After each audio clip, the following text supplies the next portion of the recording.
So in case of horse, we can see these three phalanges, and digit is single, that is representing third digit. In case of ox, ergots are found. So imagine a living animal. In the living animal, behind or footlock joint, vestiges of second and fourth digit is as a represented as ergots. So behind all fetlock joint, and we know that this one is the fetlock joint. This is pastern, this is coffin joint. So behind that, here in the living animal, some spotted roughened area structure is that is representing the vestiges of second and fourth digit, and the developed digit is the third digit.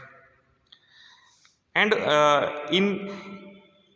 in front of knee joint, in case of forelimb, in front of knee joint on the medial surface of the carpal or tarsal joint, we can also say that vestiges of first digit are also found. Vestiges of first digit, that is called chestnut. So that is also we can see. And the third digit which is completely developed is representing three bones. First phalanx having anterior convex surface, posteriorly it is flat. Second is a short bone, this is a long bone. Third one is in the form of hoof covered by the inside. And we can see here in this position two sesamoid bones are visible. These are the proximal sesamoid bone, they are larger than the ox, and distal bone is visible here. This is the distal sesamoid bone which we can see, it is present here like this. And this surface is forming this V like structure which we can see here. This is for the attachment of superior sesamoidian ligament. And we can also see this proximal end is articular, bearing the condyle of the distal end of metacarpal, and the distal end is condyloid.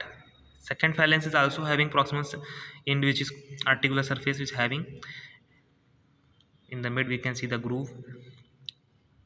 This is the ridge of the distal end of the metacarpal, and this is the condyloid distal end of second phalanx.